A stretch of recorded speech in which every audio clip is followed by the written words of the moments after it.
Do I have your attention? Do I have your attention? Do I have your attention? Do I have your attention? Do I have your attention? Is you taking notes? Alright, you guys, so what we have here is 2 large heads of cabbage. Now, I will say now, this recipe, in my opinion, feeds anywhere between 4 to 5 people. So if you want to do this for Thanksgiving, I would definitely say either double or triple this recipe. Cabbage breaks down a lot, so just kind of keep that in mind when you're deciding how much cabbage you would like to buy. So the first thing you want to do is go on ahead and remove the outside leaves of the cabbage, and then just inspect it and see if there's any bruised areas like you can see right here. And then you want to kind of go on ahead and just remove that as well. Now, because it's just myself and 2 other people, I'm only going to be using 1.5 of these heads of cabbage. But like I said, if you plan on doing this for Thanksgiving or, something like that, I would definitely suggest to make sure that you are doubling or tripling this recipe. So what we're doing right now is we're going to remove the heart of the cabbage. At least that's what I like to call it. And what I do is I just go about 2 fingers worth to the left and 2 fingers worth to the right. And I just cut the shape of a triangle. And then you just remove that. That part of the cabbage is a bit too tough. Most people know this already. So you want to just discard that because that's way too tough. Now, once again, because cabbage does break down tremendously, I don't really like to cut mine up into too small of pieces. So instead of doing like a mince, I just do mine pretty much in kind of long strips and then just allow it to break down, because once you start mixing it around with the spoon and flipping it and turning it and adding all of that, it'll break down on its own. So you're just going to repeat that process and then get yourself a bowl of ice cold water. Let that soak and then sit that to the side so we can work on the rest of our vegetables. Now, to my fried cabbage, you guys, I actually like to add a head of broccoli and some carrots. So let's work on our broccoli. Now, some of you guys are probably going to think that this is completely OD the way I'm doing this. But what I'm doing right now is I'm pretty much just breaking down the broccoli. Now, the reason why I don't like to just take the knife and just start hacking away at it is because I want the broccoli to somewhat keep the integrity of the shape. I don't want it to be, just like shreds of broccoli. I want to be able to see the broccoli. So that's really the reason why I'm kind of chopping it down this way. Now, I would definitely suggest for every aspect of this recipe, make sure that you're using fresh vegetables. You definitely do not want to get frozen broccoli florets, because I promise you, to me, this is already going to be cooked down far more than what most people probably typically like anyway. And if you're using a frozen vegetable for something like this, it's just going to mess it up. And because we're trying to make fried cabbage, once you put a frozen item to, that hot oil, it's just going to cause steam, and you just don't want that. So it's definitely best to use fresh vegetables. But as you can see, those are the little pieces that we're going for. You want to be able to see all of those little pieces of the broccoli mixed throughout the entire recipe.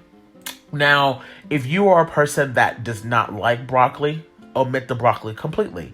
If you like a lot of broccoli, by all means, add more to it. So for me, I'm not a big carrots fan, but I do feel like this recipe calls for carrots. So I honestly only use about a handful of the matchstick carrots.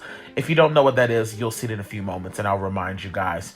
But yeah, I'm not a big fan of carrots, so I just don't use a lot. So this is one of the type of things where you can kind of gauge it upon, what is your preference. But now that we got those good to go, you can go on ahead and sit your broccoli to the side. And let's work on our fried part of the cabbage. Now, this lovely jar right here, y'all, that is bacon fat. I always have a mason jar of reserved bacon fat. That, to me, is the key. Of course, if you don't have the stored bacon fat, all you got to do, cook about 5 or 6 pieces of thick cut bacon and just leave that grease in the pan and then move forward. I've also added in a half a stick of butter to this. Now, I know you guys are probably thinking that's a lot of damn grease, but for the amount of cabbage and vegetables we're adding, it's actually just the perfect amount. So now we're going to start adding in our cabbage now that grease has come up to temperature, and we're only going to add in little by little. Now, the reason why I'm doing it this way is because I have no idea what happened to my large frying pan. If you guys have a large frying pan where you know you can put all the cabbage in at once and it's not going to overfill or it's not going to create steam, then by all means you can do it all at once. But because I'm doing mine in my Dutch oven, I'm doing it little by little for the sole reason of I don't want to create too much steam, too much water in this pot, because cabbage is already going to naturally release a lot of water from it to begin with, and the more water that gets trapped at the bottom of this pan, the more it's going to steam and the less it's going to fry. And we want fried cabbage, we don't want steamed cabbage. So those are all things that you kind of want to keep in the back of your mind if you're going to use, a pan like what I'm using. So that's why I'm doing it little by little so that it can kind of break down, let the water release, add more cabbage to it, break down, add more cabbage to it. So that's the reason why I'm, doing it this way myself. But once you start to have, all of your cabbage in there and everything has finally started to break down, then, of course, that's when we'll go ahead and we'll start adding in, our seasonings and all of that.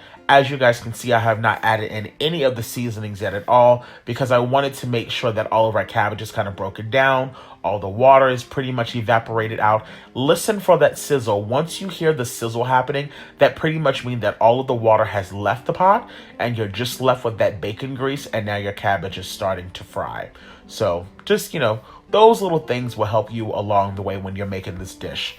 So now that we've gotten that done, let's start to add our seasonings. So we're going to add in our broccoli. And then the next thing we're going to add is our matchstick carrots. Now, as you can see, those are the little thin strips of carrots.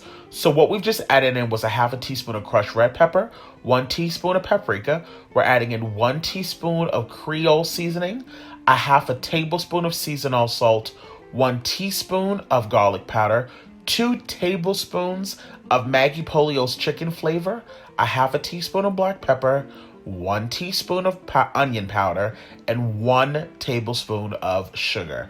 So that was all of the seasonings that we've added to this. And don't worry, the sugar does not make it overly sweet at all. It's actually the perfect balance because of the crushed red pepper flakes. Now, if you are a person that can't handle heat whatsoever, I would say omit those. But honestly, for the amount of cabbage that we're using, a half a teaspoon is not a lot at all, and it just gives just the right amount of kick. And you guys know I'm not a person that can really deal with a lot of spicy food. So trust me, if I'm telling you it's not spicy, then it's definitely not spicy at all.